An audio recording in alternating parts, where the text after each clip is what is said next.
Hi everyone! For today's video, we're going to talk about the fish market dito sa Waterfront Dira, Dubai. By the way, this is Deli Wonders. And ayan guys, bungad yan ng fish market nila. And nakaka-amaze kasi hindi siya yung in-expect ko, di ba? Una pa lang napansin ko na maayos yung pagkaka-display nila ng kanilang mga paninda. Ang linis-linis tignan. And sa bungad, hindi ka madidisappoint kasi hindi siya yung mabaho.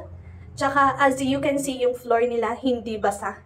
So, ma-enjoy mo talaga ang pag-ikot-ikot dito sa fish market nila. And if you are a seafood person, you'll totally enjoy yung mga view, yung nakikita mo.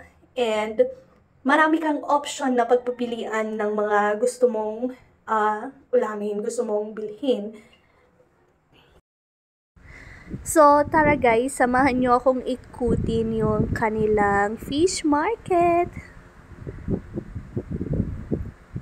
Ayan, mga shrimps.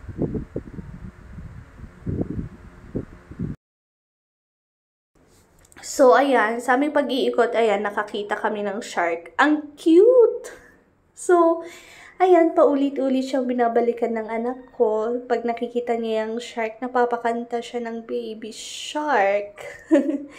So, kung may kiddie kayo, like me, for sure mag-e-enjoy din sila kasi papangalanan nila yung mga seafoods na familiar sa kanila, like yung mga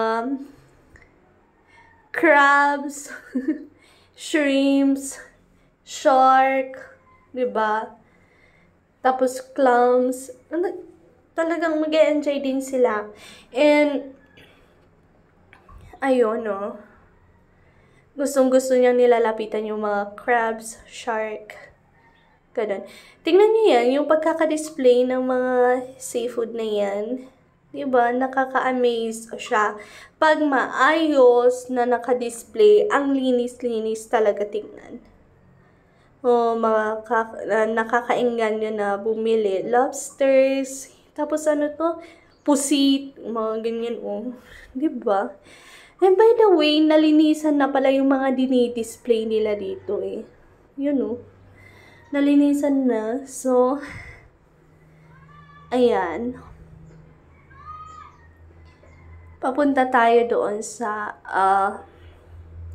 I'm gonna show you kung saan din banda yung makakakita ka ng mga live.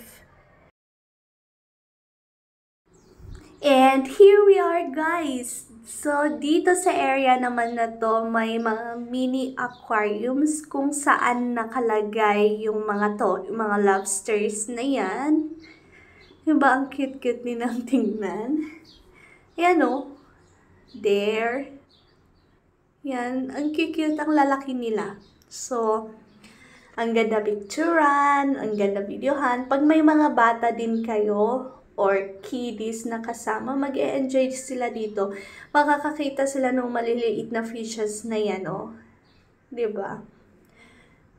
Iba't ibang klase, iba't ibang color din. So, talagang ma-enjoy nila. And yung anak ko dito nagtagal. So, behave siya. Nakatayo lang siya dyan, pinapanood yung mga fish.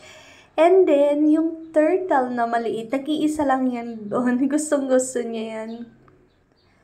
So, here we go na. And, by the way, this is the most exciting part. Ito na. Pagkatapos mong bumili doon, pwede kang pumunta dito sa Paluto Restaurant. At ipapaluto mo, guys, yung gusto mong kainin or ulamin.